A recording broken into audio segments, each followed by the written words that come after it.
ఇవన్నీ అవ్వాలి కదా, టెక్నికల్ డైరెక్టర్ ఓకే చేయాలి. రోల్ ఆన్, లైట్స్ ఆన్, బో యాక్షన్ అన్నప్పుడు చెప్పాలి. రైట్. శుక్లాంబరధరం విష్ణుం శశివర్ణం చతుర్భుజం ప్రసన్నవదనం ధ్యాయే సర్వవిఘ్నోపశాంతయే. ఓం సహనావవతు సహనౌ భునక్తు సహ వీర్యం కరవావహై తేజస్వినావధీతమస్తు మా విద్విషావహై. ఓం శాంతి శాంతి శాంతి.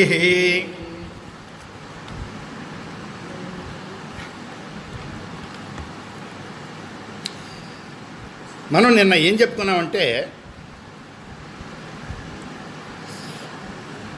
శుద్ధమైనటువంటి బుద్ధితో పంచకోశాలకి విలక్షణంగా అతీతంగా ఉన్నటువంటి ఆ దివ్యంగా ప్రకాశిస్తున్నటువంటి స్వయం ప్రకాశ స్వరూపమైనటువంటి ఆ చిదంశను తెలుసుకోవడము సాధ్యమే, అసాధ్యము కాదు అని చెప్పాడు. నిన్న అది చెప్పుకున్నాం. ఇవాళ 215. తత్సాక్షికం భవే తత్తత్ యజ్జత్తత్వనానుభూయతే కస్యాప్యననుభూతార్థే సాక్షిత్వం నోపయుజ్యతే. ఎత్ ఎత్ ఏది ఏది అనుభూయితే అనుభవించబడుచున్నదో తత్తు తత్తు, ఎత్తు ఎత్తు తత్తు తత్తును, తత్తు తత్తు అది తత్సాక్షికం, వాడేనండి సాక్షిగా గలది. ఎవడిని చూస్తున్నాడో చూచేవాడు సాక్షి, చూడబడిన వాడెవడు దృశ్యము. ఆ రెండవది మొదటి దానికి సాక్షి. ఒక వస్తువును చూడటానికి ఏది లేనప్పుడు ఆ వస్తువు చూడబడిందని చెప్పలేము. అంటే ఏ వస్తువు లేనప్పుడు దీపాన్ని ఇదేమిట్రా అంటే వస్తువును చూచుకునే సాధన అని చెప్పం, దీపం అంటాం. చీకటిలో ఉన్న వస్తువుని వెతకడానికి దీపం తీసుకురండిరా అంటాం. దీపము చీకటిగా తెలియకుండా ఉన్న విషయాన్ని తెలియజేస్తుంది. కానీ ఏదీ లేకపోతే అది తెలివిగా ఉండిపోతుంది. తన స్వయం జ్యోతి కదా, స్వస్వరూపాను, తన యొక్క నిజస్వరూపం ఏదైతే ఉందో ఆ స్వరూపంలో నిజస్వరూపం ఏమిటి? అయం స్వయం జ్యోతి, నేను స్వయంగా జ్యోతినయ్యా. అయం స్వయం జ్యోతి, అహం స్వయం జ్యోతి.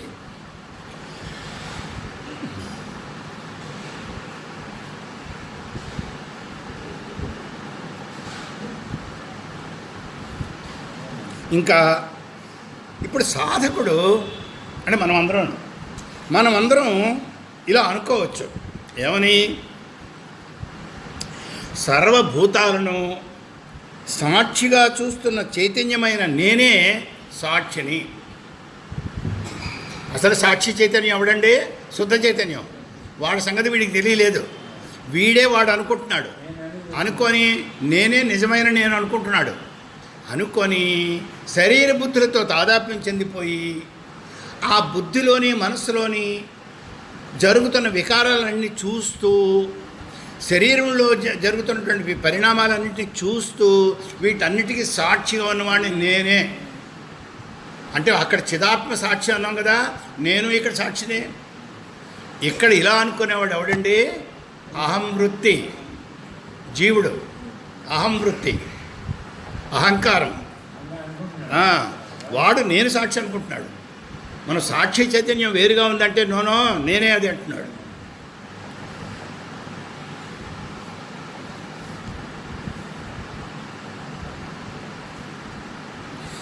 ఈ విధంగా అర్థం చేసుకునే ప్రమాదం ఉందని గురువుగారు హెచ్చరించి ఈ విధంగా చెప్తున్నాడు. కొన్ని అనుభవాలను ఒక వస్తువు చూస్తున్నప్పుడు మాత్రమే ఆ వస్తువును దానికి సాక్షి అని చెప్పగలం. కానీ అనుభవాలు లేని సమయంలో ఆత్మను సాక్షి అనకూడదు కదా. సాక్షి అంటే ఏదో చూస్తూ ఉండాలి. చూడడానికి ఏది వస్తువే లేదు, అప్పుడు వాడిని సాక్షి ఎలా అంటాం? సాక్షనం, శుద్ధ చైతన్యము అంటాం.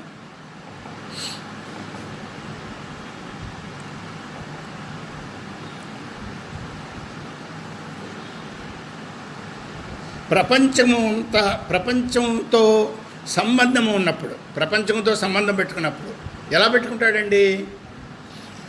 ఇంద్రియాలని బాహ్యముఖం చేసి బాహ్య ప్రపంచంలోకి వచ్చి ఈ ఇంద్రియముల ద్వారా ఇంద్రియ విషయాలను గ్రహించి అనుభూతులను పొందుతున్నాడు, తెలుసుకుంటున్నాడు.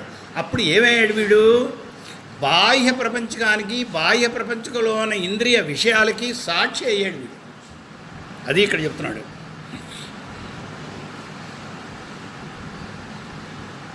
తన చుట్టూ ఉన్న దృశ్య ప్రపంచకానికి అతను సాక్షిగా ఉన్నాడు, అంతే కదా.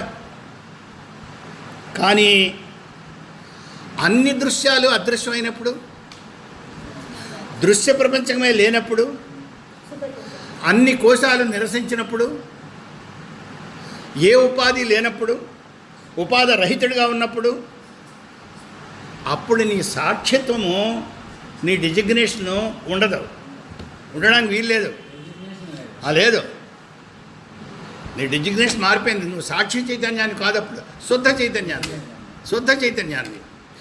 ఇందులో ఉన్నప్పుడు, జాగ్రత్త అవస్థలో ఉన్నప్పుడు, స్వప్నావస్థలో ఉన్నప్పుడు, సుషిప్తావస్థలో కూడా ఉన్నప్పుడు నువ్వు సాక్షి చైతన్యాన్ని. ఈ మూడు అవస్థలు లేనప్పుడు నువ్వు సాక్షి చైతన్యం అనకూడదు, అప్పుడు శుద్ధ చైతన్యం. అహం స్వయం జ్యోతి.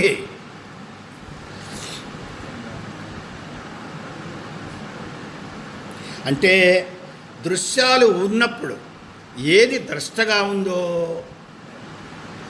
అదే దృశ్యాలు లేనప్పుడు శుద్ధ చైతన్యంగా ప్రకాశిస్తుంది. అది అసౌ స్వసాక్షికో భావో యతస్వేనానుభూయతే అతః పరం స్వయం సాక్షాత్ ప్రత్యగాత్మాన చేతదః చేతరః చేతరః. అసౌ, అసౌ అంటే ఈ ఆత్మే తనకు తానే సాక్షి. ఎందుచేతనంటే తనకు తానే తెలియబడుతోంది. అందుచేతనే ఈ ఆత్మే పరబ్రహ్మము, అయమాత్మ బ్రహ్మ. రెండవది ఏది? నేహ నానాస్తి కించన, రెండవ వస్తువే లేదండి, అన్నీ తనలోనే ఉన్నాయి. అన్ని వస్తువులు తనలోనే ఉన్నాయి, అన్నీ వ్యాపించి ఉన్నాడు, కానీ తను ఏ వస్తువులోనే లేడు. ఇది 6వ అధ్యాయంలో 29వ శ్లోకం అర్థం. అది గీతా మకరంతం చదవండి, చదివిన తర్వాత ఈ పుస్తకం వెరిఫై చేయండి, అప్పుడు మీకు తెలుస్తుంది. ఏమండి,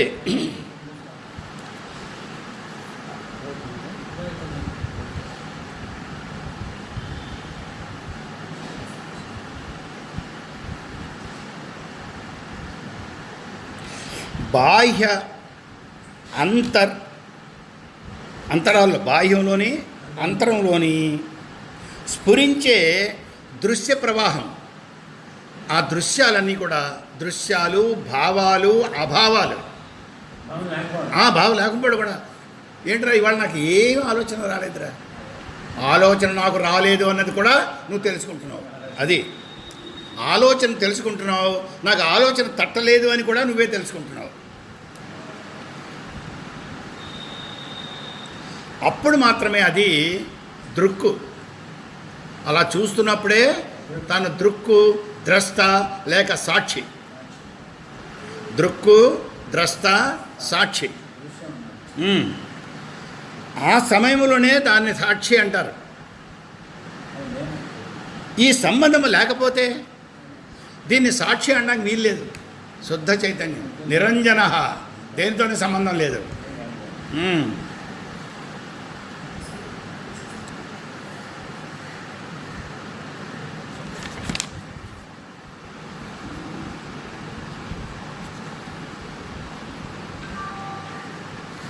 ఇంకా ఇది నేను చెప్పాను యాక్చువల్గాను. ఈ ఆత్మే పరబ్రహ్మము, అయమాత్మ బ్రహ్మ. మనలో ప్రతి ఒక్కరిలో ఉండే ఈ జీవత్వపు అంశ అయితే, జీవ అంశ, ఇది జీవత్వ అంశ అయితే, ఈ అంశే బాహ్య ప్రపంచంలో జీవత్వాన్ని వ్యాపిస్తుంది.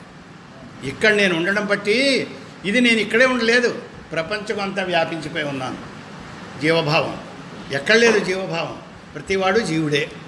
అంటే నేను అలాగే శుద్ధ చైతన్యం కూడా నాలో ఉన్నప్పటికీ కూడా అది ప్రపంచమంతా బ్రహ్మాండమంతా వ్యాపించింది. పిండస్థోపి ప్రత్యేగాత్మ సర్వవ్యాపీ భవతి. ఈ పిండస్థోపి ప్రత్యేగాత్మ, ఈ పిండలో ఉన్నటువంటి ప్రత్యేగాత్మే సర్వత్రా వ్యాపించి ఉన్నాడు. అయ్యా రండి కూర్చోండి. సర్వత్రా వ్యాపించి ఉంది అంటే ఏదైతే ఇక్కడ ఉందో అదే అంతటా ఉంది. అంతటా ఏదైతే ఉందో అదే ఇక్కడ ఉంది. ఇది ఏదైనా ఒక దృశ్య ప్రపంచకాన్ని చూస్తూ ఉంటే సాక్షి అంటాం. ఏ ప్రపంచకము లేకుండా అహం స్వయం జ్యోతి త్వమేవ భాంతం అని కానీ, భాంతం అనే స్వరూపంలో కానీ ఉన్నట్టుగైతే అప్పుడు నిన్ను సాక్షి చైతన్యం అని రాదు, నువ్వు శుద్ధ చైతన్యాన్ని, యు ఆర్ ది లైట్. అది సత్యం జ్ఞానం అనంతం బ్రహ్మ. సాక్షి ఏమీ లేకపోతే లేదు.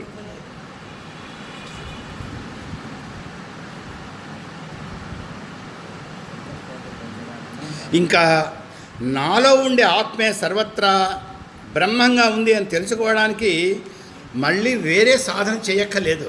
నువ్వు తెలుసుకుంటే చాలు. నీకు ఒక్కొక్క కోశాన్ని అనాత్మగా,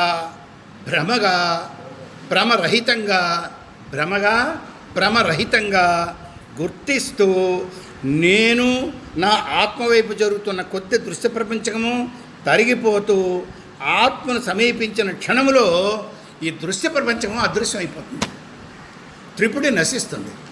అక్కడ జ్ఞాత, జ్ఞేయము, జ్ఞానము అనే త్రిపుటి ఉండదు అక్కడ. అంటే దృశ్యము, దృక్కు ఒకటైపోతే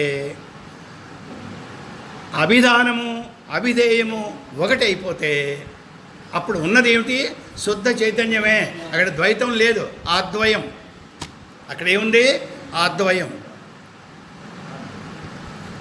ఎంతవరకు అయితే మన మైండ్లో ఈ భావం ఉంటుందో, నేను జీవిని, నాకు వీరంతా కావలసిన వాళ్ళు, అంటే అహమత్వం, మమత్వం, నేను, నాది, ఈ భావం నీలో ఉన్నంత వరకు నువ్వు సత్యదూరులవై ఉంటావు.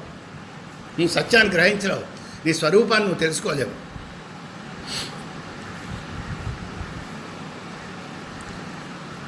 రెండు 217 నేను చెప్పుకున్నావు, మరోసారి చెప్తున్నాను, వీళ్ళు మిస్ అయ్యారని. జాగ్రస్వప్న సుషిప్తిషు స్ఫుటతరం యోసౌ సముజృంభతే ప్రత్యక్రూపతయా సదాహం అహమిత్యం అంతఃస్ఫురన్నైకదా నానాకార వికారభాజిన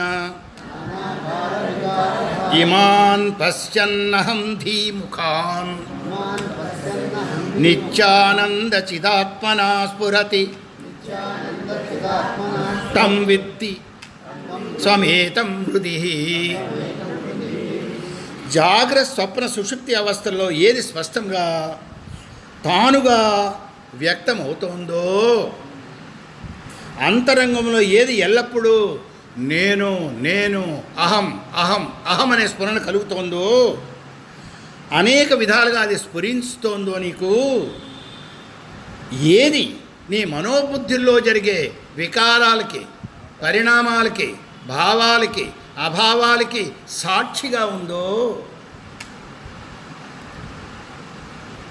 ఏది సత్, చిత్, ఆనంద స్వరూపము.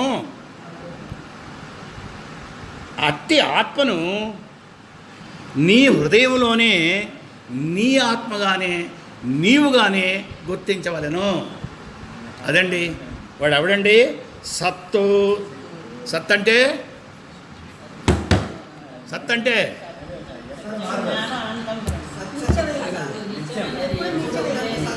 సత్ అంటే త్రికాలాబాధితము. మీరు బుల్లెట్ పాయింట్స్ ఇవన్నీ మర్చిపోకూడదు. బుల్లెట్ పాయింట్స్ మర్చిపోకూడదు. సత్ అంటే త్రికాల అబాధితము. చిత్ అంటే జ్ఞానము. ఓకే, ఈ చిత్తు అంటే జ్ఞానము. ఈ జ్ఞానం అనే పదం ఎక్కడి నుంచి వచ్చిందండి? దానికి ధాతు రూట్ మీనింగ్ ఏమిటి? జ్ఞా. జ్ఞా అంటే తెలుసుకొనుట కాదు, తెలివి కలిగి ఉండుట కాదు, తెలివి, ఎరుక. జ్ఞా అంటే అంచేతే సాధారణంగా రూట్ అర్థాలే అర్థంలో వ్యాపిస్తాయి, కానీ దీనికి భిన్నంగా ఇక్కడ ఉంది. జ్ఞా అంటే తెలివి, కానీ జ్ఞానం అంటే తెలుసుకొనుట. సో రూట్ అర్థం అక్కడ రాలేదు. సో ఇక్కడ రూట్ అర్థాన్ని తీసుకోకుండా రూట్నే తీసుకో.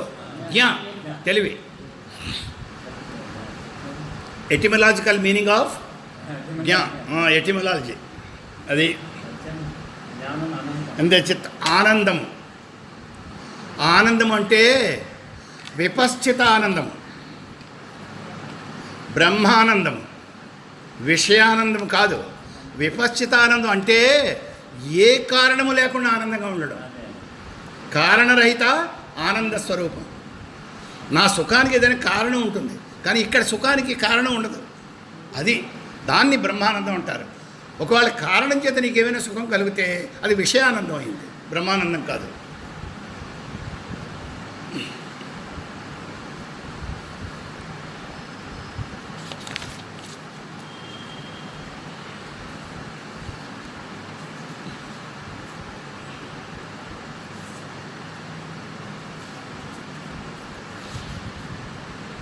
ఇంకా అదే ఆత్మ, అదే సచ్చిత్ ఆనందం.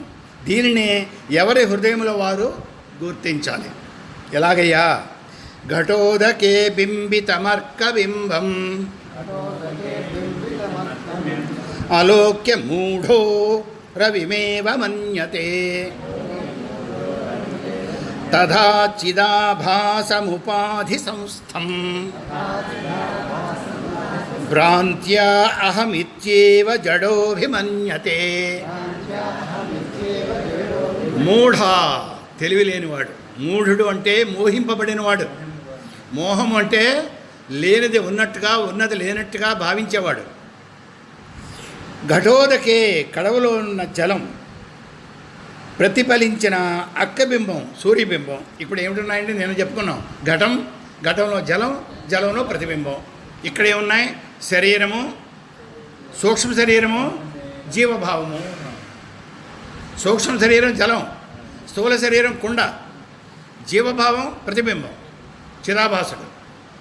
ఈ మూడుని నువ్వు చూస్తున్నంత వరకు నీకు బింబ దర్శనం అవ్వదు. నువ్వు కొండలో ఉన్న సూర్యుడినే చూస్తూ అధోముఖుడివై ఉన్నప్పుడు మీదనున్న సూర్యుడు కనపడ్డ నీకు. ఎప్పుడైతే ఈ మూడింటిని వదిలేసి, అంటే శరీర భావాన్ని, సూక్ష్మ శరీర భావాన్ని, జీవభావాన్ని విసర్జిస్తే అప్పుడు నీకు కనపడేది సత్యదర్శనం అవుతుంది. సూర్యబింబం కనపడుతుంది. అప్పుడు ఇట్లా ఎక్కడికి పోయాడు అని మీదకి చూస్తావు. ఓహో, అక్కడి నుంచి వస్తుందా ఇది, అది సత్యం, ఇది మిథ్య. ఈ జ్ఞానం నీకు ఎప్పుడు కలుగుతుంది? ఈ శరీరభావం పోయినప్పుడే. శరీరాభిమానం ఉన్నంత వరకు నీకు సత్యదర్శనం కాదు.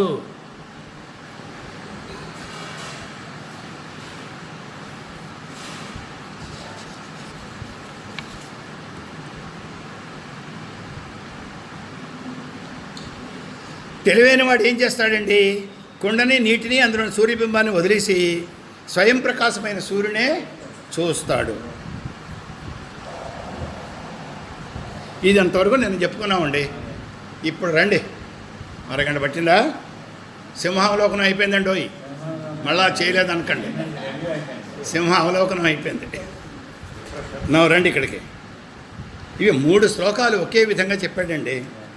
దేహం ధియం చిత్ ప్రతిబింబమేవం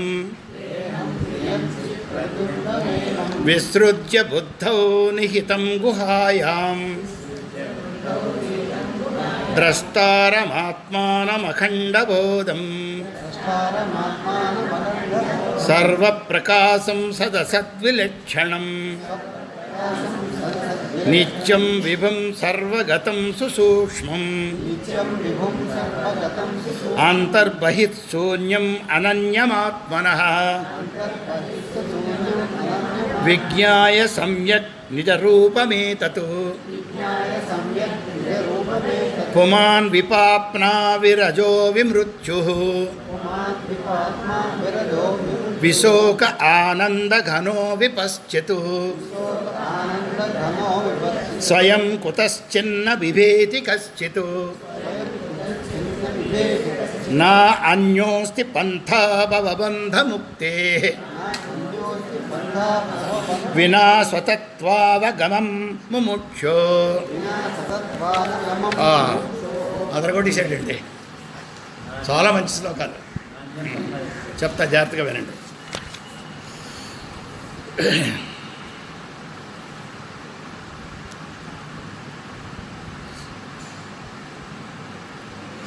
నిత్యము అంటే ఏమిటి? 3 కాలముల్లో ఉండువాడు. వాడికి ఎన్ని ఇచ్చాడు చూడండి. అక్కడి నుంచి 2వ శ్లోకం నుంచి ప్రారంభించాడు. ముందు అర్థం నిత్యం అక్కడి నుంచి ప్రారంభించాడండి. అంటే దేహము, బుద్ధి, చిత్ ప్రతిబింబము, ఆత్మ ప్రతిబింబము విసృజ్య వదిలివేసి, అంటే జీవభావాన్ని, శరీర భావాన్ని, సూక్ష్మ శరీర భావాన్ని, బుద్ధి, సూక్ష్మ శరీరం అంటే బుద్ధి, వీటిలో జరుగుతున్న ఈ అలజడులని వదిలేసి ఆ బుద్ధిలోనే నీకు తెలియకుండా ఒక ప్రదేశంలో ఏదైతే ఉందో అవ్యక్తంగా దానిని అర్థం చేసుకో. యో వేద నిహితం గుహాయ పరమే వ్యోమన్ సోస్నుతే సర్వాన్ కామాన్ సహ. యో వేద నిహితం గుహాయ, ఆ బుద్ధిగోలోనే ఉందయ్యా ఆ పరమాత్మ. ఎక్కడైతే నీకు అజ్ఞానం ఉందో ఆ అజ్ఞానానికి ఆధారంగా ఉన్నది అక్కడ జ్ఞానమేనయ్యా. దేనిని ఆధారంగా తీసుకొని నీ బుద్ధి పనిచేస్తుందో అంటే బుద్ధస్య బుద్ధి, బుద్ధికే బుద్ధది, అది బుద్ధికే బుద్ధి.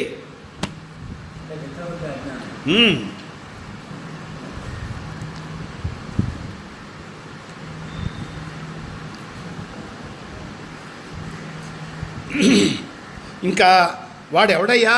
ద్రష్టారం, అన్నీ చూచేవాడు. ద్రష్టారం అంటే చూచేవాడండి. అఖండబోధం, వీడెవడండి? అఖండబోధం అంటే పరిపూర్ణ జ్ఞానస్వరూపుడు.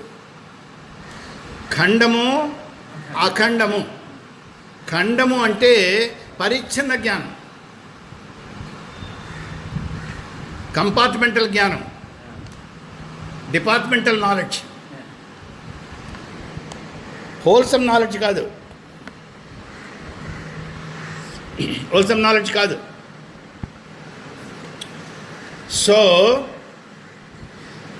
వాడు నిత్యము విభుం, ద్రష్టారని చెప్పాం కదా, దృక్కు. అఖండబోధం, అఖండబోధం అంటే పరిపూర్ణమైన జ్ఞానస్వరూపుడు.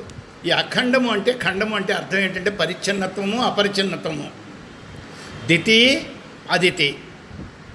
సూర్యప్రకాశం కూడా ఆదిత్యుడు అని ఎందుకు వచ్చిందంటే అదితి కుమారుడు. అదితి అంటే అర్థం ఏమిటంటే అఖండ జ్యోతి స్వరూపిణి. దితి ఖండిత స్వరూపిణి. దితి జ్ఞానం ఖండితం, ఇది అదితి. ఆ అదితికి కుమారుడిగా వచ్చేటప్పుడు ఆదిత్యుడు. ఇలాగే ఖండము, అఖండము. ఇది అఖండ స్వరూపుడు అంటే సంపూర్ణమైన జ్ఞాన ప్రజ్ఞానం ఘని. ఇది అండి వీడి స్వరూపం చెప్తున్నాడు. సర్వప్రకాశం, దానికి ప్రకాశింపలేని వస్తువే లేదు. అంటే అంటే అది దేన్ని ప్రకాశిస్తోంది? ప్రకాశాలనే ప్రకాశించేస్తోంది.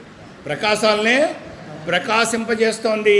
ఆ ప్రకాశాలు దీనిని ప్రకాశింపజేయలేవు. శృతి ప్రమాణం. నత్ర సూర్యో భాతి న చంద్రతారకం నేమా విద్యుతో భాంతి కుతోయమగ్ని త్వమేవ భాంతం అనుభాతి సర్వం తస్య భాష సర్వమిదం విభాతి. ముండకము కఠోపనిషత్తు. రెండో ఉపనిషత్తులో ఈ మంత్రం వస్తుంది.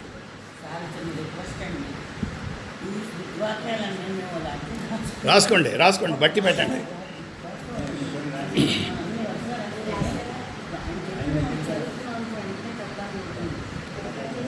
తర్వాత ఈ ప్రకాశ స్వరూపుడే సత్ అసత్ విలక్షణ. సత్తుకి అసత్తుకి విలక్షణంగా ఉన్నాడు. అంటే ఇప్పుడు అక్కడ గాడిద వచ్చింది, గాడిదని ప్రకాశింపజేసింది. కుక్క వచ్చింది, కుక్కను చూపించింది. ఏమీ లేదు అక్కడ, ఏమీ లేదురా అన్నది కూడా తెలియజేస్తుందా లేదా? భావ అభావాల్ని, దృశ్య అదృశ్య స్థితులను తెలియజేసేదే ఇది. సత్తుకి అసత్తుకి విలక్షణంగా ఉంది. అది సత్తు కాదు, అసత్తు కాదు. నువ్వు అది అసత్తు అంటే అది సత్తు కాదని అర్థం, అది సత్తు అంటే అది అసత్తు కాదని అర్థం. అప్పుడు పరిచ్ఛిన్నత్వం వచ్చింది. అనంతత్వానికి లోపం కలుగుతుంది. వస్తుత కాలత దేశత అపరిచ్ఛిన్నుడు కదా అనంతం అంటే. మరి ఇక్కడ వీడి సత్తురా అంటే అసత్తు కాదని అర్థం. అందుకనే మనం అవస్థాత్రయం చెప్తున్నప్పుడు వీడు విశ్వడు కాదు, తైజసుడు కాదు, ప్రాజ్ఞుడు కాదు. ఒకవేళ వీడు విశ్వడు అని చెప్తే వాడు తైజసుడు కాడు, వాడిని తైజసుడు అంటే వాడు విశ్వడు కాడు. కానీ మూడవస్థల్లోని వాడు ఉన్నాడు, లేకపోతే మూడవస్థలు జరగవు. మూడవస్థలకి ఆధారంగా ఉన్నవాడు వాడే, అవ్యక్తంగా ఉన్నవాడు వాడే. కానీ మూడవస్థలో ఏ అవస్థలో వాడు ఉన్నప్పటికీ మూడు అవస్థల్ని ప్రకాశింపజేయలేడు. వాడు మూడవస్థలకి విలక్షణంగా ఉన్నాడు కాబట్టి మూడవస్థల్ని చూపిస్తున్నాడు. ఆ మూడవస్థలో వీడు ఏ అవస్థ అయిపోయినా మిగతా రెండు అవస్థలు వాడు చూపించలేడు. అది ఇక్కడ. అంచేత వాడు సత్తు కాదు, అసత్తు కాదు. వాడు ఎవడయ్యా? సద్సత్తుకి పరే, విలక్షణంగా ఉన్నాడు. ఆ రెండింటిని దాటి ఉన్నాడయ్యా. ఇది ఉన్నది అన్నది కూడా వాడికే తెలుస్తోంది, ఇది కాదు అన్నది కూడా వాడికే తెలుస్తోంది. భావ అభావాలు తెలుసుకొనే జ్ఞానము. అందుకే శంకరాచార్య వారు ఏమన్నారంటే జ్ఞానము భావ సాధనం అన్నాడు. భావాలు తెలియజేసుకోవడానికి భావ సాధనం.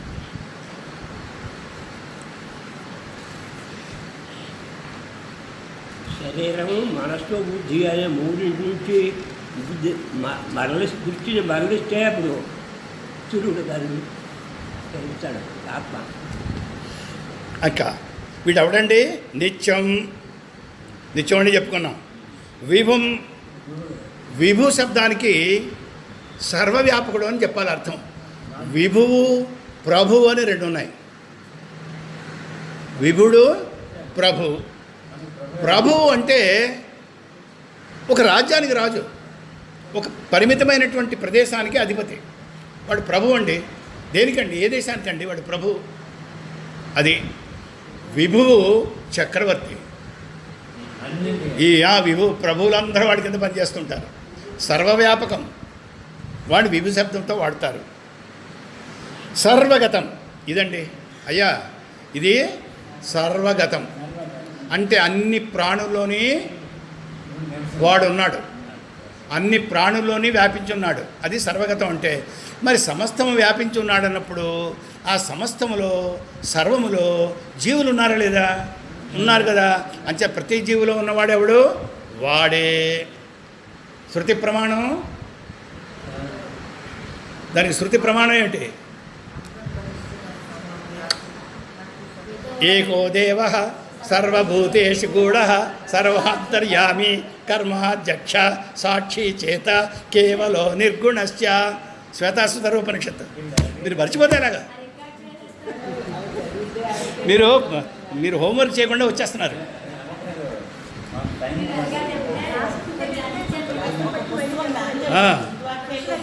నేను ఉపనిషత్తు చెప్పాను, ఇక్కడ ఉంది, రాసుకోండి. శ్వేతాసుతరోపనిషత్తులో ఉంది అది. ఏకో దేవ సర్వభూతేషు కూడా అన్నీ అన్ని ఉదాహరణ ఎక్కడ చెప్తున్నాను, ఎన్నో ఉపనిషత్తుల్లో చెప్తున్నాను. నేను ఉపనిషత్తు పేరు చెప్తున్నాను మీకు. ఆ ఉపనిషత్తు పేరు తీసుకుంటే మీకు అందులో వస్తుంది అది.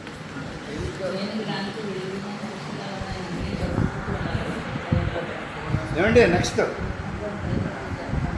సర్వగతం అయిపోయింది కదా. సుసూక్ష్మం. సుసూక్ష్మం. సుసూక్ష్మం అంటే ఇంకా అంతకంటే సూక్ష్మమైంది లేదు. ఎంత సూక్ష్మమైతే అంత వ్యాపక శక్తి ఉంటుంది.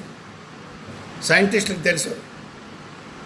నీరు ఇప్పుడు ఐస్ ముక్క ఘనం, దానికంటే వ్యాపకత్వం ఉంటుంది వాటర్కి, వాటర్ కంటే వ్యాపకత్వం ఉంటుంది వేపర్కి. సో ఇలా సూక్ష్మాతి సూక్ష్మ రూపాలు మారుతూ ఉంటే వ్యాపకం పోతుంది. మరి ఇక్కడ ఈ బ్రహ్మ సూక్ష్మాతి సూక్ష్మం, అణువు కంటే అణువు కంటే చిన్నది. అంచేత సర్వవ్యాపక, all pervasive. All pervasive correct word పడాలి. Omnipresent, omniscient, omni present.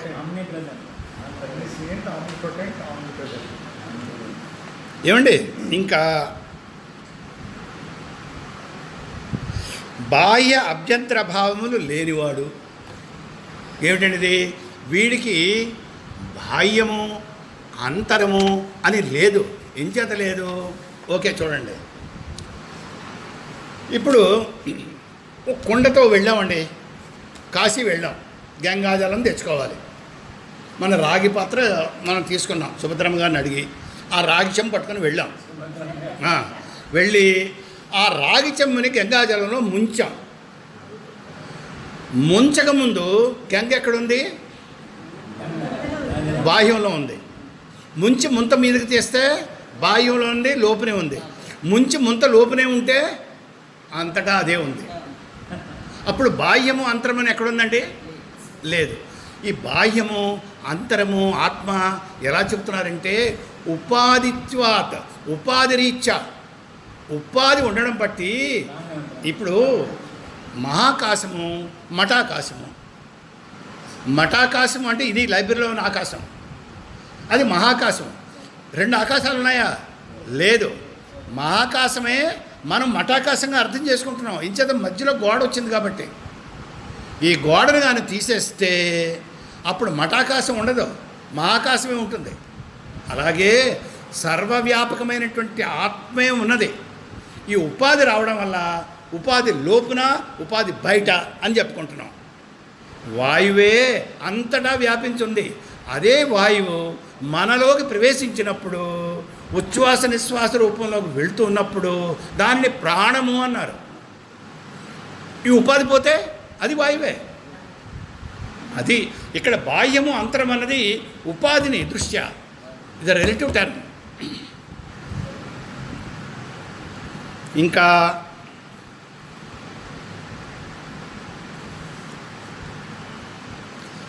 ఆత్మన అంటే తనకంటే అనన్యం, నా అన్య అనన్య, నా అన్య నై తత్పురుష సమాసం. తెలుగు వాళ్ళు పండితులు నై తత్పురుషం. నా అన్య నాన్య అంటే తన తక్క ఇంకోటి ఏం లేదండి. ఉన్నది తానే, ఉన్నది ఒకటే. ఇన్ని రకాలమైన సృష్టిలో కనబడుతున్నప్పటికీ ఉన్నది నేనేనయ్యా, ఇంకో వస్తువే లేదు. శృతి ప్రమాణం, శృతి ప్రమాణం. సదైవ సంయ ఇదగ్ర, అన్నిటికీ ఒకటే పిడుతు. సత్పదార్థం ఒకటే. సదైవ సంయ ఇదమగ్ర ఆసీత్ ఏకమేవ అద్వితీయం బ్రహ్మ. ఉన్నది ఒకటే.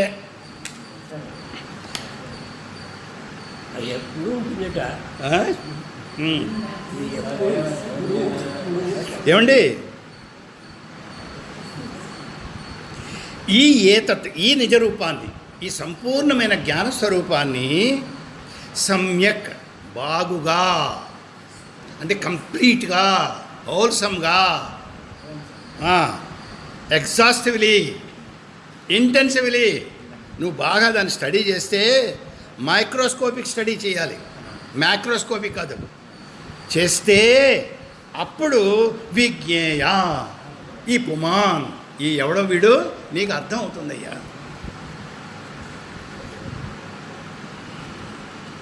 ఇంకా విపాప్మ, వాడు ఏమవుతాడండి? విపాప్న.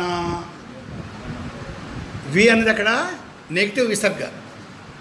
పాప విపాప అంటే పాపం లేనివాడు. అది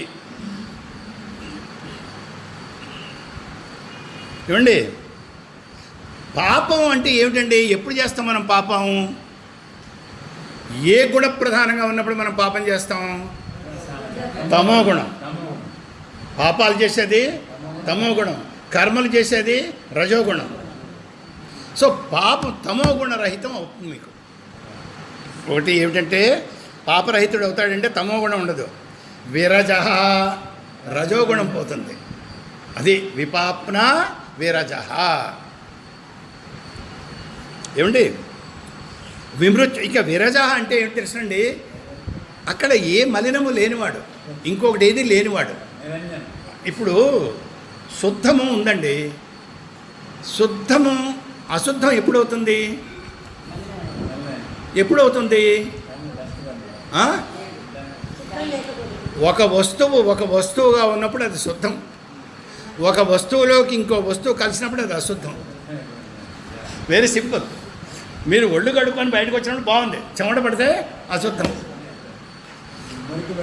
మీరుగా ఉన్నది శుద్ధం. మీ మీద ఇంకో వస్తువు వచ్చి కలిసింది అనుకోండి మీలోనే, అప్పుడు అది అశుద్ధమైంది, శుద్ధరహితుడు అయ్యాడు. అది నేను తెలుసుకున్న వాడిని అంటే తెలియబడేవాడు వేరుగా వస్తుంది. ఏమండి? విరజ, రజోగుణం లేనివాడును. విమృత్యు, అమ్మ ఇదోటండి అర్థం చేసుకోండి. విమృత్యు అన్నాడు. మృత్యువు కాకుండా విమృత్యు అంటే మృత్యువు లేనివాడు. మరి విమృత్యు అని ఎందుకు రాశాడు? మృత్యురహితుడు అని చెప్పొచ్చు కదా, అమృతుడు అని వాడవచ్చు కదా, వాడలేదు. విమృత్యుడు అంటే ఇక్కడ ఏమిటంటే మృత్యువుని అతిక్రమించిన వాడు అయ్యాడు. అంటే ఏమిటి? వీడికి మళ్ళా ఇక జన్మ ఉండదు.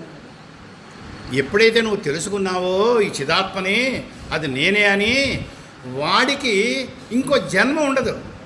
జన్మ ఉంటే కదా మృత్యు, జన్మ లేకపోతే మృత్యు లేదు. అంచేత వీడు మృత్యువుని దాడిశాడండి, అంటే జన్మరహితుడు అయిపోయాడు.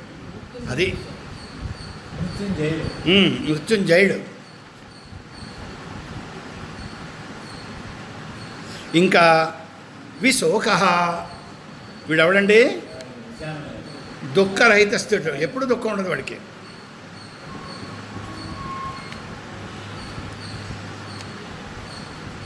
విశోక అంటే దుఃఖరహితుడు. ఎప్పుడు? సదా,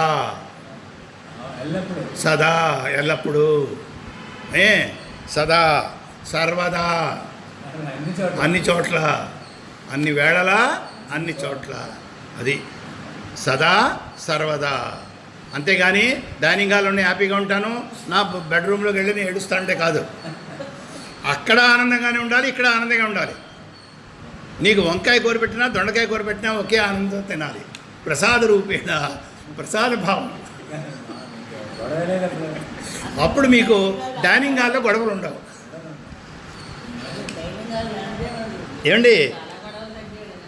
ఆనందఘన, ఆనందఘన. వాడు ఎవడండి? ఘనీభవించిన ఆనంద స్వరూపుడండి. అంటే మనది విషయానందం. మన ఆనందంలో ఏమిటంటే దుఃఖ ఛాయలు కనబడుతూ ఉంటాయి. ఏ ఆనందాన్ని మనం ఊహించుకున్నా విషయానందం అది స్వచ్ఛమైన 24 క్యారెట్లో రాదు, అది 22 క్యారెట్లోనే వస్తుంది. కొంత మలినం అందులో ఉంటుంది. ఈ బీజ రూపంలో ప్రియమోద ప్రమోదాలు ఉన్నాయి కదా, ఆ ప్రియమోద ప్రమోదాల్లోనే రాగద్వేషాలు ఇమిడి ఉంటాయి. సో మీ సుఖం ఎంతోసేపు ఉండదు. ఇది వచ్చింది, నాకు లడ్డు వచ్చింది, నా ముందు వాడికి శనగలు ఇచ్చాడు గుళ్ళో ప్రసాదం కింద. ప్రసాదం శనగలు ఇచ్చాడు, వాడు ఇలా మొహం పెట్టి నా వైపు చూస్తున్నాడు. నాకు లడ్డు ఇచ్చాడు. ఏమండి? చిన్న లడ్డు ఇచ్చాడు, లడ్డు తీసుకున్నాను. వాడి మీద నేను చాలా ఆనందంగా ఉన్నాను. నన్ను పుచ్చేసి వాడు బాధపడుతున్నాడు. నా వెనకాతల వాడు ఉన్నాడు, వాడికి పెద్ద లడ్డు ఇచ్చాడు. నాకు దుఃఖం స్టార్ట్ అయిపోయింది. ఇప్పుడు నా చిన్న లడ్డు సుఖం ఎంతవరకు ఉందంటే నాకు ఇంకో దుఃఖ లడ్డు ఇంకో పెద్ద లడ్డు చూడనంత వరకును ఇలాగుంటాయండి మన సుఖాలు, తారతమ్యాలు. అందులోనే దుఃఖం ఉంటుంది. ఏ సుఖం కూడా దుఃఖరహితంగా కనపడలేదు ప్రపంచంలో ఏది చూసినప్పటికీ కూడా. అంత సాపేక్షంగానే కనపడుతుంది, అంత రిలేటివ్. ఏమండి, కానీ వీళ్ళో ఉన్నది కేవలము దుఃఖరహితము. ఎట్టి పరిస్థితుల్లోనూ కూడా తనకి దుఃఖం ఉండదు. అది ఒకవేళ కొన్ని సినిమాల్లో నాటకాల్లో దుఃఖపడినట్టుగా పరమాత్మను చూపించినా అది మన కోసం దుఃఖించినట్టుగా లెక్క. ఏమండి, నెక్స్ట్ ఇంకా అలాగ మీరు కానీ గ్రహిస్తే వాడట కుతః చిత్ నాభివేతి. అదండి కుతః చిత్ అంటే ఎవని వల్లనూ ఎక్కడైనా నా బిబేతి భయపడ్డట. వాడు ఎప్పుడైతే వాడు ఆత్మస్వరూపుడు అనుకున్నాడో వాడి ప్రపంచంతో సంబంధం లేదండి.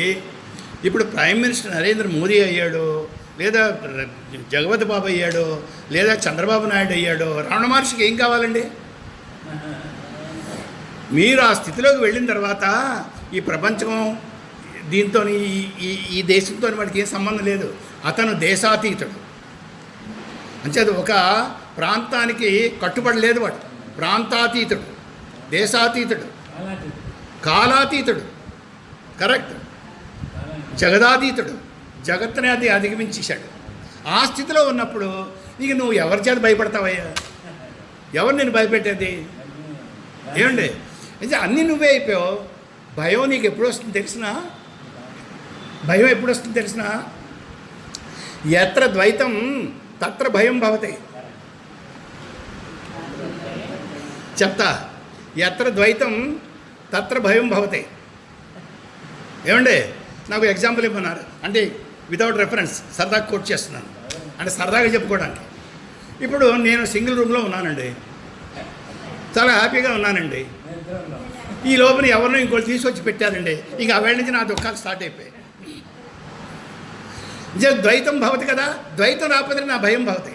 ఇంకా ఆ వచ్చిన వాడు ఎలా ఉంటాడో, రాత్రి ఏం చేస్తాడో, వాడి నా పెట్టేది సర్దేస్తాడో, నేను బయటకు వెళ్ళినప్పుడు 2 తాళాలు వేసుకొని అవి మొదలు పెట్టుకొని పక్క వాళ్ళని రిక్వెస్ట్ చేసి బాబు చూస్తుండు బాగుందని ఇన్ని బాధలు మనం ఇచ్చేది ద్వైతం భవతి.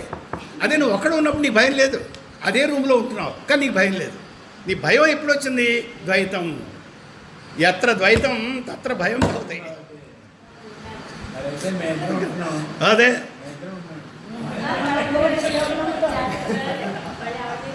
అవునా? అవునా? మీరిద్దరు ఉన్నారా? మీకు భయాలు రావా? ఇంకో రకం భయాలు వస్తాయి.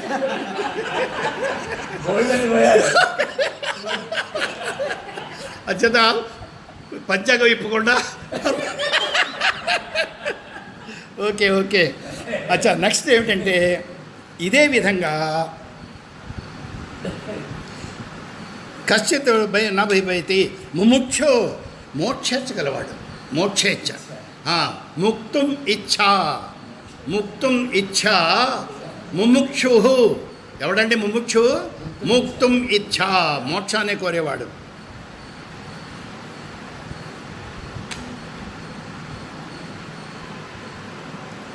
స్వతత్వం, తన యొక్క స్వరూపాన్ని తెలుసుకొని, అవగమం తెలుసుకొని,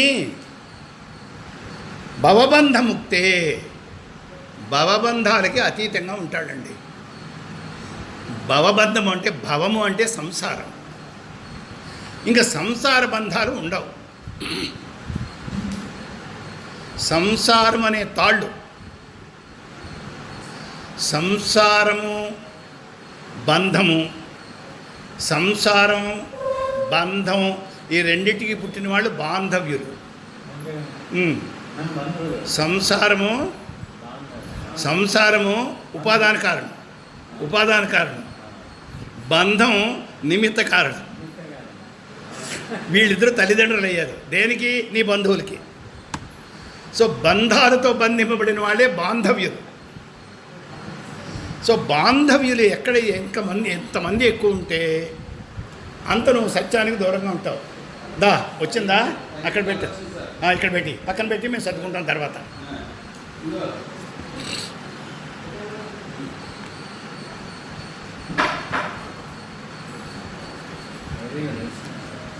ఏమండి,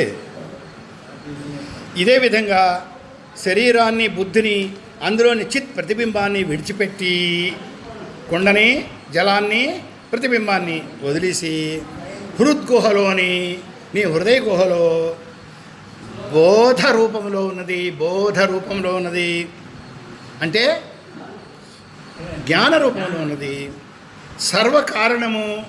అదేమిటండి? అది సర్వకారణము, అన్నిటికీ కారణం అంటే ఆలంబనంగా, ఆధారంగా ఉంది. పాముకి కారణం ఎవరు? తాడు. అది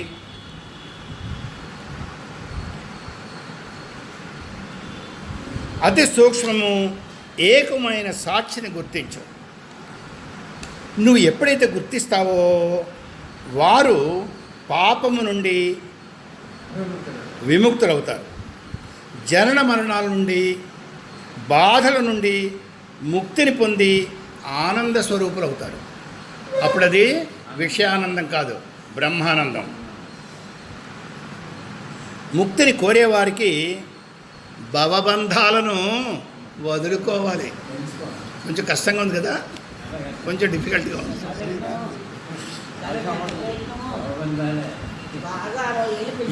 ఎప్పటికప్పుడే ప్రయత్నిద్దాం అనుకుంటాం, అక్కడికి వెళ్ళిపోతానికి ఇమీడియట్గా ఫోన్ కాల్ వస్తుంది, వెంటనే అప్పుడే మూటాముడి కట్టేయడం, స్టేషన్కి వెళ్ళిపోవడం, టికెట్ కొనుక్కోవడం అన్నీ జరిగిపోతాయి.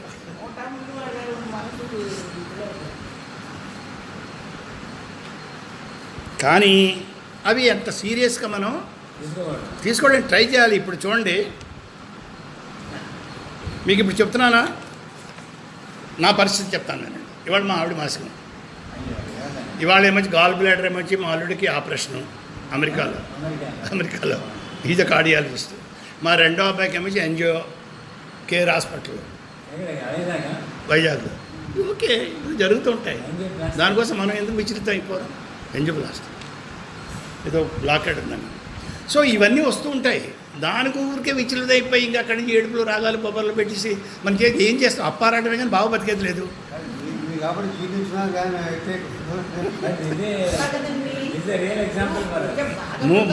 ఇవాళ మూడు పరిస్థితులు, అక్కడ ఆపరేషన్, ఇక్కడ ఎన్జిఓ, 11:30కి ఇవాళ మా ఆవిడ మాసిలో,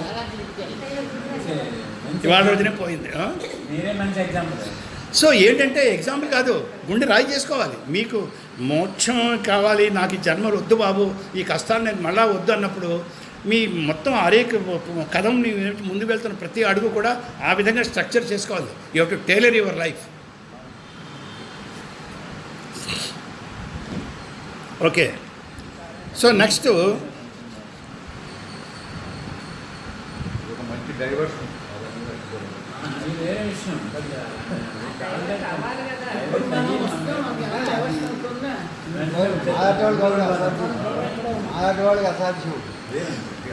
ఇంకోటి ఏంటంటే, ఏదైనా ఒక విషయం మనం విన్నప్పుడు, ఇక్కడ ఏం చెప్తున్నాడంటే చాలా క్లియర్గా, ఇది మీరందరూ కూడా అర్థం చేసుకోవాలి. ఏదైనా ఒక విషయం మీరు విన్నప్పుడు అదే విషయాన్ని ఇంకొక విధంగా చెప్తే విన్నప్పుడు యూ హ్యావ్ టు వెరిఫై. నువ్వు దీనికి ప్రమాణం ఏమిటి అని చూడాలి. ఇతను చెప్పింది ఎక్కడుంది? ఇది వరకు విన్నది శాస్త్రంలో విన్నాం, ఇప్పుడు ఏ శాస్త్రంలో ఇది ఉంది? శాస్త్రంలో ఆధారంగా లేనప్పుడు, వేద ప్రమాణం లేకపోతే వాడు ఎంత మహాపండితుడు చెప్పినప్పటికీ కొట్టిపారే అన్నాడు. మనకి వేద ప్రమాణం కావాలి. ఇది వేదంలో ఉందా? ఇప్పుడు ఈ ఎగ్జాంపుల్ ఇచ్చామంటే దానికి ఎందుకు వేద ప్రమాణం ఇస్తున్నామంటే, చెప్పేది ఇది బేస్లెస్ కాదు, మీనింగ్లెస్ కాదు, విమ్సికల్ కాదు, దీనికి ఆధారభూతం ఏమిటి? శబ్ద ప్రమాణం ఉంది. వేదాన్ని ఆధారంగా చేసుకొని మనం కోట్ చేస్తున్నాం ఉపనిషత్తుల్ని.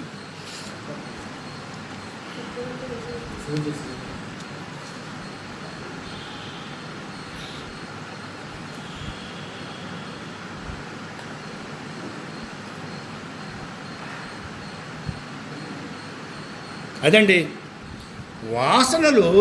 ఇది ఒకటి జాగ్రత్తగా వినాలండి.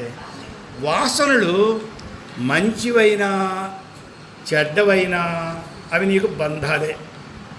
అంటే మంచి వాసనలు ఉంటే మంచిది కదా అనుకోవడం కూడా పొరపాటే. ఎంచేత మంచి వాసన కూడా బంధమే. అయితే ఆ బంధం సువర్ణ బంధం, బంగారపు సంఖ్యలు. ఏమండి, రజోగుణం వెండి సంఖ్యలు, తమోగుణం ఇనప సంఖ్యలు. కానీ 3 సంఖ్యలే. ఏ గుణమైనా సరే గుణానికి ఇంకో అర్థం ఏం చెప్పుకున్నాం? త్రాడు. ఈ 3 గుణాలు 3 త్రాళ్లే. ఏ త్రాడు చేత నువ్వు కట్టబడినా నీకు మోక్షం లేదు. దేవతలకి మనకి తేడా ఏమిటంటే, దేవతల్లో సత్వగుణం 80% ఉంటుంది, మనకి సత్వగుణం 50% ఉంటుంది. అది మనకంటే మనలాంటి వాళ్ళు కాదు. మనలో కొంచెం ఇప్పుడు శంకరాచార్య వారు ఆ లెవెల్ వాళ్ళు ఏంటి 50-60 వరకు ఉంటుంది.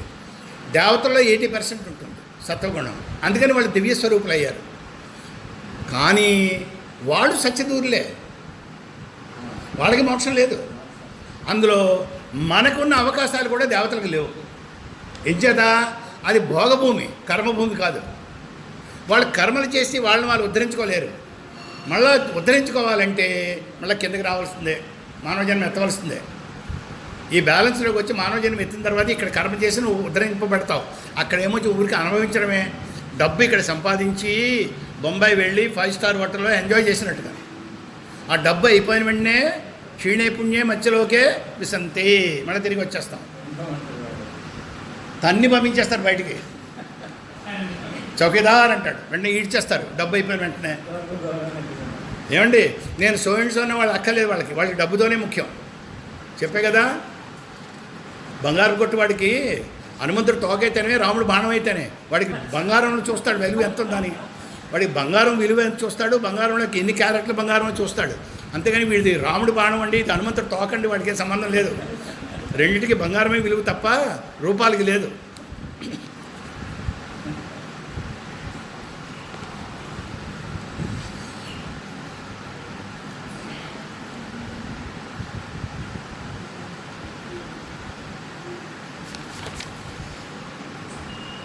ఇంకా ఈ ఆనందఘనం ఎటువంటిదంటే మనలాంటి ఆనందఘనం కాదు. మనలాంటి ఆనందఘనం అంటే గాఢ నిద్ర. ఏమండి, బ్లూ లేబుల్ విస్కీ 6 ప్యాక్స్ లేదా నిద్ర మాత్రలు లేదా మూర్ఛ లేదా ఎనెస్థెషియా, ఇవన్నీ ఇచ్చిన వాళ్ళకి వాళ్ళు కూడా ఆనందఘనులే. వాళ్ళకి కూడా ఆనందఘనులే. కానీ వారిని మనం ఆనందఘనులు అనం. దుఃఖరహిత స్థితిలో ఉన్నారు. వాళ్ళకి ఆనందం కాదు అది. అక్కడ ఆనందం పరిమితమై ఉంది. ఏదో సోపాధికమై ఉంది. అది లేవగానే పోతుంది, మత్తు విరగగానే పోతుంది. మళ్ళీ వాడి దుఃఖాలు వాడికే. అమ్మో కిర్రో ముర్రో అని ఏడుస్తాడు, ఎనెస్థెషియా ఇచ్చాడు. ఆ మత్తు వదిలిగానే ప్రారంభం మన బాధ. అంచేత నీకు దుఃఖరహిత స్థితిలో ఉన్నాడు, కానీ స్వరూప జ్ఞానం లేదు వాడికి. ఎవడో వాడికి తెలియదు. ఆ స్థితిని, అది ఆనందం కాదు, అది దుఃఖరహిత స్థితి. దుఃఖాలు లేవు అక్కడ, అంతే. సుషుప్తి గాఢ నిద్ర. యత్ర సుషుప్తి ఏమిటి? యత్ర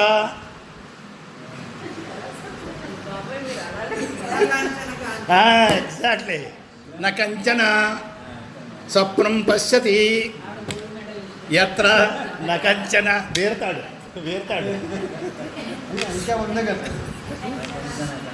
న కంచన స్వప్నం పశ్యతి. అక్కడ స్వప్నము లేని స్థితి ఏదైతే ఉందో దానిని సుషుప్తి అన్నారు.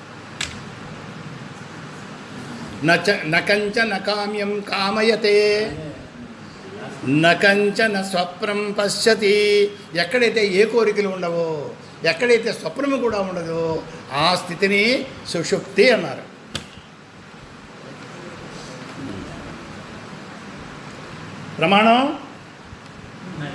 ప్రమాణం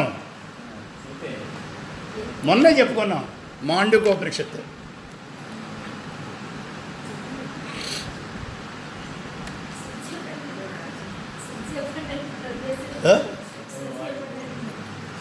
మాండవికోపనిషత్తు ఇదే ఆగమ ప్రకరణంలో ఉంది.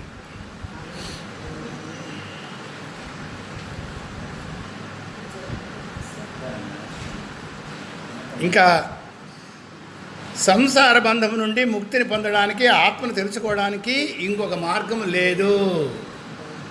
నా అన్యపంతాయ అయనాయ విద్యతే, నా అన్యపంతాయ అయనాయ విద్యతే. అందరూ చదువుతారు, దాని అర్థం మాత్రం ఎవరు అర్థం చేసుకోరు. నా అన్యపంథ, పంథ అంటే మార్గము. నా అన్యపంథ, నా అన్యపంథ అయనాయ విద్యతే. అయనాయము అంటే మోక్షము. మోక్షాన్ని తెలుసుకోవడానికి ఇంకో మార్గం లేదా, ఇదే మార్గం. అయినా నా అన్యపంథ అయనాయ విద్యతే. చాందోగ్యం అనుకుంటాను, రేపు వెరిఫై చేసి చెప్తాను. ఇది అది వేరు, ఇక్కడ ఇచ్చింది వేరు. తైత్రయం నేను కోట్ చేసింది వేరు. నాణ్యపంథ అయనాయ విద్యతే, ఐ థింక్ సో. తైత్రయం రెండో భాగం అనుకుంటాం.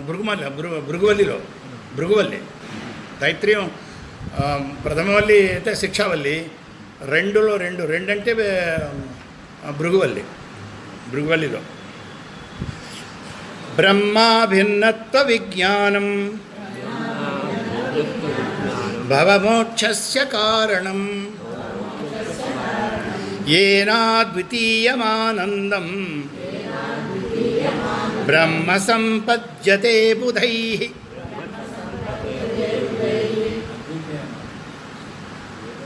అదండి ముక్తిని పొందడానికి మార్గం ఏమిటంటే, శంకరాచార్య వారు అర్ధ శ్లోకంలో చెప్పారు ఇది. బ్రహ్మ సత్యం జగన్మిథ్య జీవో బ్రహ్మైవ నాపరః. అయిపోయింది. బ్రహ్మ సత్యం జగన్మిథ్య జీవో బ్రహ్మైవ నాపరః. శంకరాచార్య వారు కోటి గ్రంథాల యొక్క సారాంశం నేను అర్ధ శ్లోకంలో చెప్తాను. అదే ఏమండి, బ్రహ్మంతో అభిన్న జ్ఞానాన్ని పొందడమే భవబంధము నుండి విముక్తి. అంటే ఏమిటండి, నేను వేరు దేవుడు వేరు అని కొన్ని యుగాలు మీరు తపస్సు చేసినప్పటికీ కూడా మీకు మోక్షం రాదు. అభిన్న జ్ఞానం కావాలి. నేను దేవుడు ఒక్కటే, ద్వైరం లేదు, ఉన్నది అద్వయము. నేనే వాడు, వాడే నేను.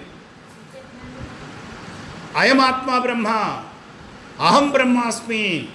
ఇవ్వండి ప్రజ్ఞానం బ్రహ్మ, తత్వమసి త్వమేవ. ఇవి 4 మహావాక్యాలు, 4 ఉపనిషత్తుల్లోంచి. సో మీకు శబ్దం ఏం చెప్తుందంటే, నాయనా జీవుడు దేవుడని ఇద్దరు లేరయ్యా, ఉన్నది ఒక్కటేను అని ఉపనిషత్తులు చెబుతున్నాయి ఉత్తర మీమాంసలో. కానీ అదే మీరు షడ్దర్శనాల్లో పూర్వమీమాంసకు వస్తే అక్కడ వాళ్ళు దేవుడు వేరు జీవుడు వేరు. అందులో మీరు మధ్వాచార్య దగ్గర రాపోసరికి నీ బతికే అంత అంటాడు. జీవుడు జీవుడే, దేవుడు దేవుడే. ఇంకా విశిష్టాద్వైతం దగ్గర రాపోసరికి కొంత నయం. Ramanujacharyulu you are a spark of divinity అన్నాడు. వాడు క్రమముక్తి ఇచ్చాడు అక్కడ. సాలోక్యము, సారూప్యము, సామీప్యము, సాయుధ్యము. వాడు అక్కడ క్రమముక్తి ఇచ్చాడు. మధ్వాచార్యులు అది ఇవ్వలేదు. శంకరాచార్యులు ఉన్నారు నాన్సెన్స్. సజ్జోముక్తి. బ్రహ్మవిత్ బ్రహ్మైవ భవతే, బ్రహ్మవిత్ ఆప్నోతి పరం, తదేషాబ్జుక్త సత్యం జ్ఞానం అనంతం బ్రహ్మ అని ఇతను చెప్పాడు. ఇవి 2 schools of thought. Okay, so బ్రహ్మంతో అభిన్న జ్ఞానాన్ని పొందడమే భవబంధము నుండి ముక్తిని పొందడానికి మార్గము. నేహ నానాస్తి కించన. జ్ఞానాలకు 2 భేదం చెబుతున్నాడు. దీని వలన బుధులు అద్వితీయము ఆనంద స్వరూపమైన బ్రహ్మత్వాన్ని పొందుతున్నారు. బ్రహ్మవిత్ బ్రహ్మైవ భవతి. ఏమండి, సర్వం కలివిదం బ్రహ్మ నేహ నానాస్తి కించన. నిన్న చెప్పుకున్నాం. నేహ నానాస్తి కించన. నేహ అంటే లేదు అని, నా ఇహ నేహ. నేహ అంటే లేదు అని, నేహ లేదు, ఏది లేదు. నేహ నానాస్తి. నానాస్తి అంటే అన్నీ ఉన్నట్టు కనపడుతున్నాయే, అవేవి లేవు.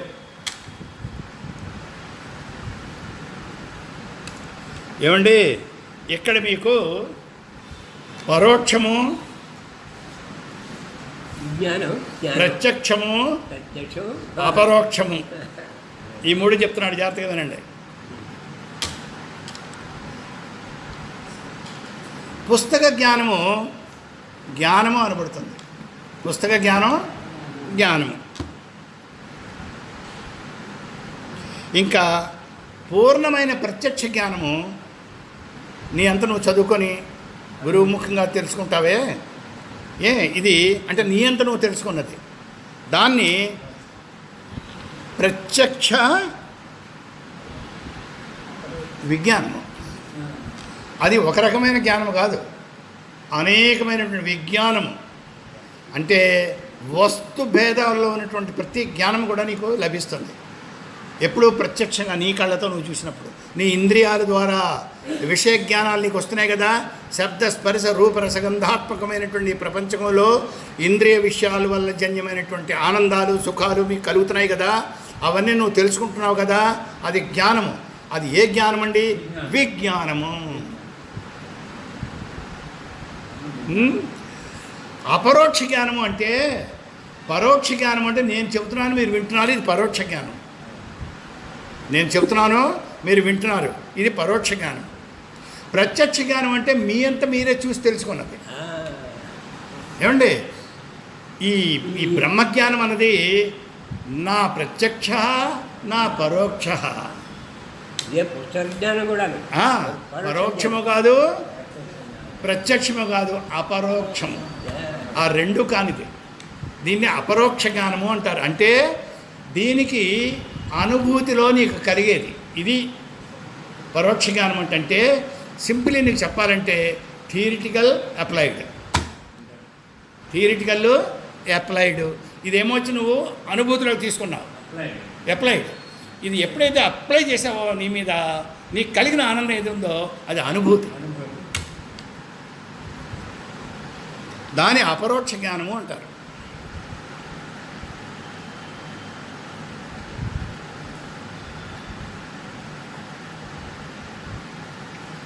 నాలో ఉన్న ఆత్మే సర్వాత్మ బ్రహ్మగా ఉంది అని స్వానుభవం చే సంసార బంధ విముక్తిని కారణమవుతుంది. అదండి అయ్యా, అంతటా ఉన్న పరమాత్ముడే నాలో ఉన్నాడు, నాలో ఉన్నవాడే అంతటా ఉన్నాడు, అందరిలో ఉన్నవాడే నాలో ఉన్నాడు, నాలో ఉన్నవాడే అందరిలో ఉన్నాడు అన్న భావంగా దృఢంగా ఉంటే నీకు ముక్తి ప్రాప్తిస్తుంది.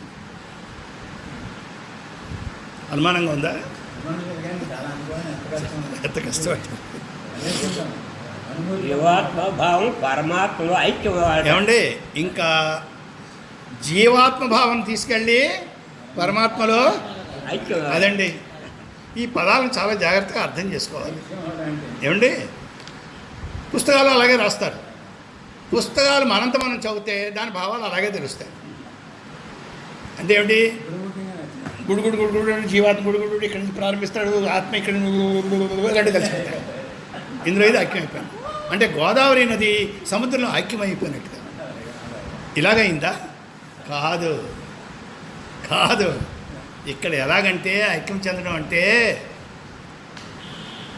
రాధేయుడు కర్ణుడైనట్టుగా, రాధేయుడు కౌంతేయుడు అయినట్టుగా. వాడు ఆల్రెడీ కౌంతేయుడే, వాడు రాధేయుడు అనుకున్నాడు. ఆ రాధేయ భావం తొలగింది. కృష్ణుడు వచ్చి నాయన నువ్వు రాధేయుడు కాదురా కౌంతేయుడు అన్నాడు. అంతే, వెంటనే వాడు కౌంతేయుడు అయిపోయి కూర్చున్నాడు మనసులో.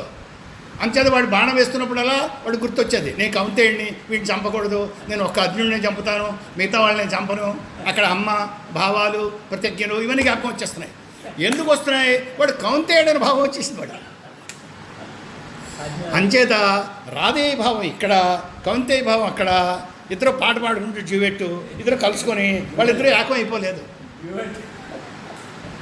ఏమండి, ఎంచదంటే అదే అంటారు, నువ్వు ప్రావిశత్వం అని పదం వేశాడు. తైత్తిరీయ ఉపనిషత్తులు. అంటే ఈ సృష్టిని సృష్టించి పరమాత్ముడు అందులో ప్రవేశించాడని.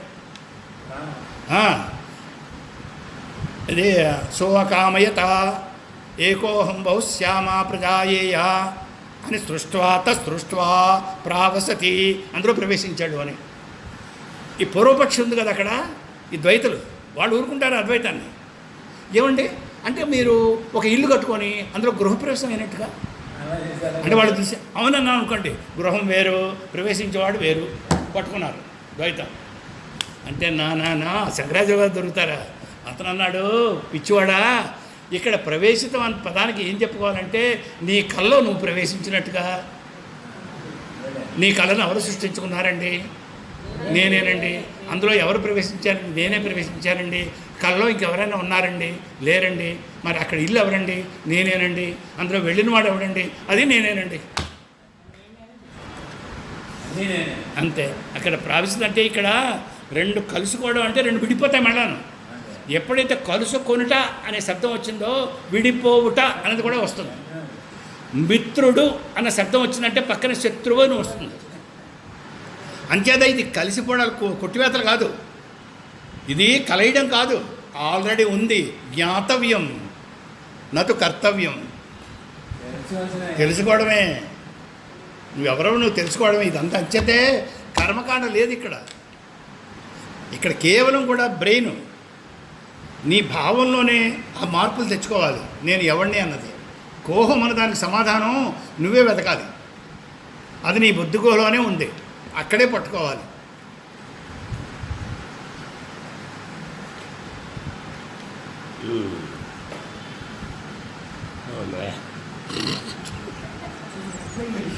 బుద్ధిగోళంలో పట్టుకున్నా జ్ఞాతవ్యం కర్తవ్యం. ఇవన్నీ నేర్చుకున్న తర్వాత యోగ వాసిస్తులు చదివితే అసలు భగవంతుడు లేడు, ఇదంతా మూర్ఖులు కల్పన, ఈ అవివేకులు కల్పన, నువ్వే భగవంతుడు.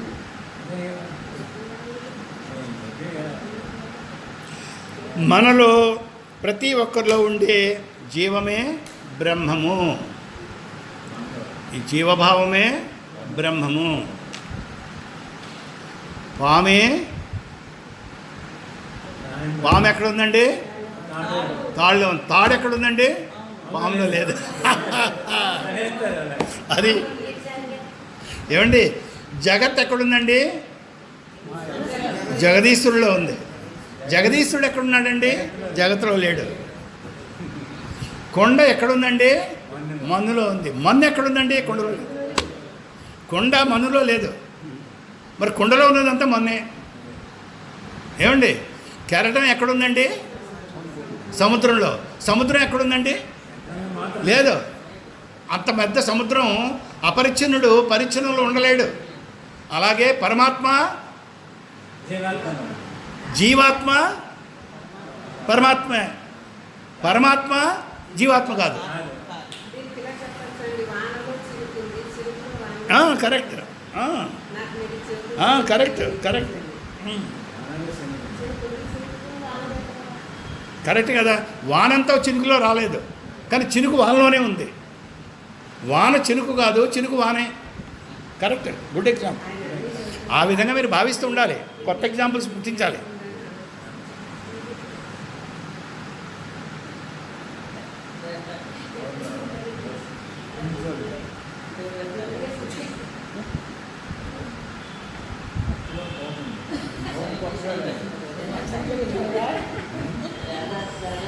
ద్వైతంలో మనకు కలిగే ఆనందం అంతా కూడా వస్తు ప్రధానంగా ఉంటుంది. అంటే ఏదో ఒక వస్తువు ఉంటేనే తద్వారా నీకు ఆనందాన్ని వస్తుంది. కానీ బ్రహ్మానందంలో వస్తువు లేదు, ఏ వస్తువు లేదు, ఏ ఇంద్రియము లేకుండా, ఏ సహాయము లేకుండా, ఏ ఉపకరణము లేకుండా నువ్వు ఆనందంగా ఉంటావో అది విపశ్చిత ఆనందము. విపశ్చతేతి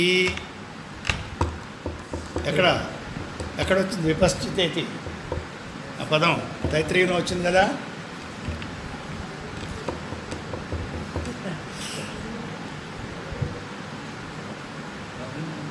అన్నం ప్రాణం చక్షు మనోవాచమితి ఇతో వా ఇమాని భూతాని జాయంతే ఏన జాతాని జీవంతి యత్ప్రయంతవి సంవిశంతి తద్విజిజ్ఞాసస్వ తద్బ్రహ్మేతి తద్విజిజ్ఞాసస్వ. అది విపశ్య బ్రహ్మ అంటే ఏ కారణము లేకుండా ఆనంద స్వరూపంగా ఉండడం, అది బ్రహ్మానందము.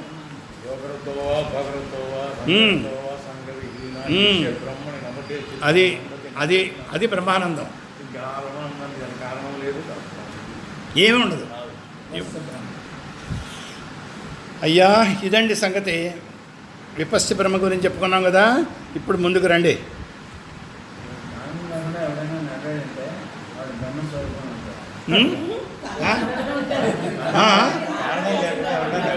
కారణం లేకుండా ఎవడైనా నవ్వాడంటే వాడు కానీ సంసారంలో ఉంటే పిచ్చోడు అనుకుంటారు.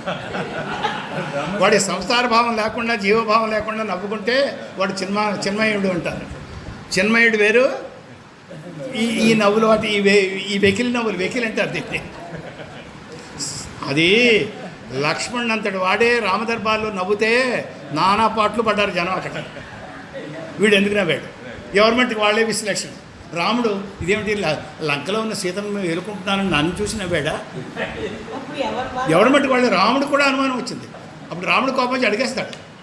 అంటే లేదు అన్నయ్య, నేను నవ్వడానికి కారణం ఏమిటంటే 14 ఏళ్ల బట్టి నాకు నిద్ర లేకుండా ఉన్నాను. నా భార్య తీసుకుంది నా నిద్ర అంతా ఊర్మిళాదేవి. కానీ 14 ఏళ్ళు అయిన తర్వాత ఈ శుభసమయంలో నీకు పట్టాభిషేకం అవుతుంటే ఇప్పుడు నాకు నిద్ర వచ్చేస్తుంది ఏంటి, అందుకని నవ్వుకున్నాను. అది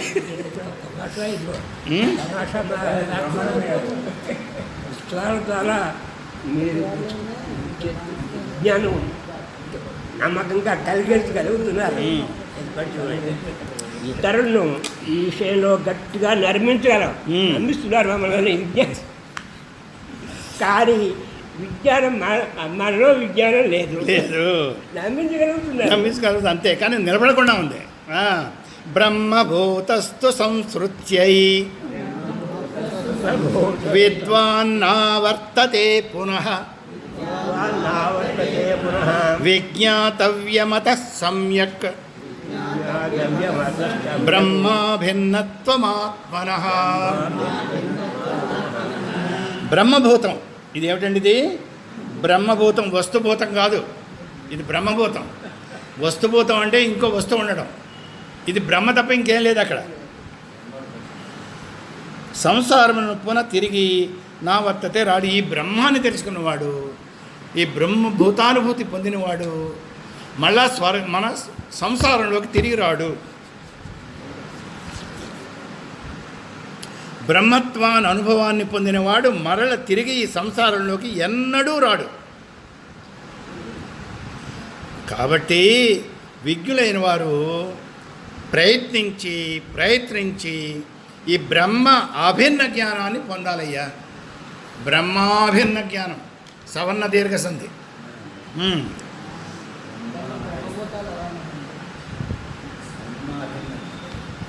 బ్రహ్మభూతం అని మనకు భగవద్గీతలో కూడా వచ్చింది. బ్రహ్మభూతం అంటే బ్రహ్మత్వ అనుభూతిని పొందడమే. బ్రహ్మను నేనే అన్న అనుభూతి కలుగుతూ నిధిధ్యాసలో ఉండిపోవడమే.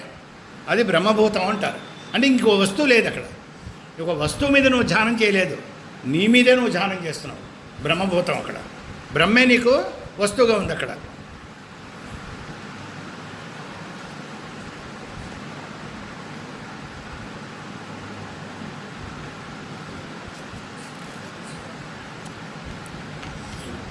అదండి.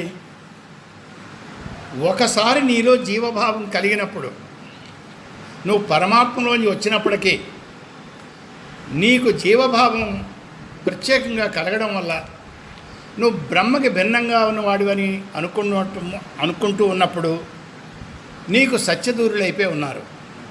మీరు మళ్ళా మీ గమ్యస్థానం చేరాలంటే మీరు ఎక్కడి నుంచి వచ్చారో అక్కడికే వెళ్ళాలి. నీ గమ్యం నువ్వు తెలుసుకొని పురుషార్థ నిశ్చయము చేసుకొని ధర్మ అర్థ కామ మోక్షాల్లో నీకు కావాల్సింది ఏది అన్నది తెలుసుకొని మోక్షమే భూయాత్, నీకు మోక్షమే కావాలని అనుకుంటే అప్పుడు ఒక నది పడ్డ కష్టాలని నువ్వు పడాలయ్యా. నువ్వు గంగానదిని పవిత్రమైన గంగానదిని తీసుకో.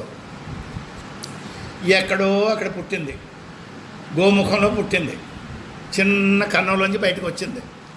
ఇంకా అక్కడి నుంచి ఎత్తుపల్లాలు, రాళ్ళు, రెప్పలు, కుప్పలు, తుప్పలు ఇవన్నీ దాటుకుంటూ గొయ్యలు, ఎన్నో అడ్డంకులు వస్తే అన్ని అడ్డంకులను దాటుకుంటూ, గోతులు ఉంటే కప్పుకుంటూ, ఇంకా పెద్దగా శత్రువులు ఎవరైనా వస్తే వాళ్ళని వదిలేసుకొని, సంసారం పెద్ద శత్రువు మనకెవరు? సంసారం. దాన్ని వదిలేసి పక్క నుంచి వెళ్ళిపోతూ, వాళ్ళతో యుద్ధం చేసి మనం పతనం అయిపోకుండా పక్క నుంచి వెళ్ళిపోతూ, నానా బాధలు పడి ఎన్ని కష్టాలు పడినప్పటికీ కూడా దాని గమ్యస్థానాన్ని మర్చిపోకుండా గంగా అనేది సముద్రంలో కలిసిపోతుంది. ఎప్పుడైతే గంగా అనేది సముద్రంలో కలిసిపోయిందో అప్పుడు నామరూపాత్మకాలు లేవు. దానికి నామము లేదు, రూపము లేదు, గుణము లేదు. అప్పుడు దాన్ని సముద్రమే అన్నారు. తన్నప్పుడు ఏమన్నారు? గంగా నది అనలేదు, బ్రహ్మ సముద్రం అన్నారు. అలాగే జీవభావంలో మనం కొట్టుమిట్టాడుతున్నప్పుడు ఈ జీవభావం పోవడానికి గంగానది ఎంత ప్రయత్నించిందో తన గమ్యస్థానాన్ని చేరడానికి అన్ని కష్టాలు మనం అనుభవిస్తూ అధైర్యం చెందకుండా ధైర్యంగా అడుగు ముందుకు వేసి సంసార బంధాలను తగ్గించుకుంటూ, మనకి విషయవాంఛలు తగ్గించుకుంటూ, రాగద్వేషాలు తగ్గించుకుంటూ ముందుకు వెళితే ఈ జన్మలో కాకపోయినా 2-3 జన్మలోనైనా సరే ఇప్పుడు బీజం పడింది కాబట్టి నువ్వు తరించిపోతావు. బ్రహ్మయ భవతి అందరికి సముద్రము చెల్లెలు కట్ట చెప్పచ్చు. నదులు ఉన్నాయి, బురద నీటితో ఉంటుంది. మీకు వినపడదా? వినపడుతుంది. నేను అదే చెప్పాను. ఇప్పుడు గంగా నది సముద్రం చెప్పాను. అదే సముద్రంలోకి ఆ నది కలిసినప్పుడు ఈ రంగు నీరు మళ్ళీ ఆ కట్ట వస్తుంది, కనిపించదు, ఎక్కడికి ఏకపోతుందో పోతుంది. దాంట్లో బ్రహ్మయ భవతి. ఇంతలా అని చెప్తే నువ్వు ఎప్పుడు కొత్తగా నదికి ఉదాహరణ చెప్పాను. నేను చెప్పాను గంగా నది, కట్ట నేను చెప్పాను చెలియలు గట్టకి గంగా నది చెప్పాను. గంగా నది సముద్రంలో చేరడానికి ఎన్ని బాధలు పడుతుందో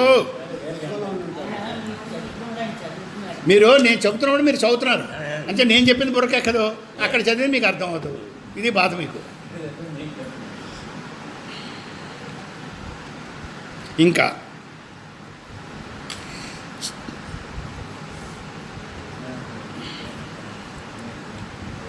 కాబట్టి ఎవరికి వారే ఇక్కడ వాళ్ళు చెప్పిన తర్వాత విని అది మళ్ళీ ఒకటి ఇంటి మన గదిలోకి వెళ్ళి మననం చేయాలి. అప్పుడు చదవాలి, గదిలో కూర్చొని చదవాలి. కాబట్టి ఎవరికి వారే ఈ అనుభూతిని పొందాలి. బ్రహ్మానుభవంలో నిష్ఠను సాధించాలి. నిష్ఠ అంటే punctuality. Punctuality without any variations, యావగేషన్స్. డిస్టర్బెన్స్ అనుకోవచ్చు. డిస్టర్బెన్స్ లేదు. డిస్టర్బెన్స్ మన మీద ఆధారపడి ఉంది. ఎవరైనా తలుపు కొట్టారనుకోండి, మనం ఇగ్నోర్ చేసేస్తే మనకి డిస్టర్బెన్స్ ఉండదు. రెండు పిలిచి తలుపు తీసామనుకోండి, మీకు డిస్టర్బెన్సే. మీ మీద ఆధారపడుతుంది మీ డిస్టర్బెన్స్. ఇప్పుడు ఫోన్లు వస్తాయి నాకు, నేను ఎత్తను. అంతే. ఎమర్జెన్సీ కాల్ అయితే మా వాడికి ఫోన్ చేస్తాడు, మా వాడు పరిగెట్టుకు వస్తాడు, చెప్తాడు. లేకపోతే నాతో మాట్లాడాలనే ఉద్దేశం ఉంటే మరోసారి ఫోన్ చేస్తాడు. ఆ ఫోన్ చేయబోతున్న కుప్పని చెప్పడం నుంచి లేచిపోవాలా? అక్కర్లేదు. ఇగ్నోర్.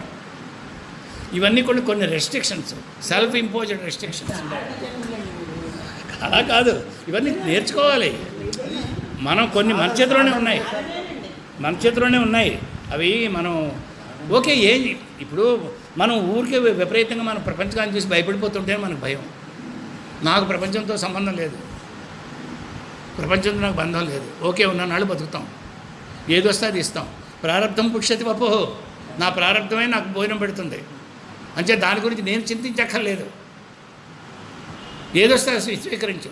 ప్రసాద రూపేణ, ప్రసాద భావేన ఆగతం స్వాగతం కుర్యాత్. యదృచ్ఛ లాభ సంతుష్ట. శాస్త్రం ఎంత క్లియర్గా చెప్తా. యదృచ్ఛ లాభ సంతుష్ట. నీ పడేలో ఏది పెడితే దాన్ని ఆనందంగా తినేసి వెళ్ళిపో. అప్పుడు డైజెస్ట్ కూడా అవుతుంది. నీకు బయలు బాగా పనిచేస్తుంది, నీ బాల్ బ్లాడర్ బాగా పనిచేస్తుంది, గాల్ బ్లాడర్ అది బాగా పనిచేస్తుంది.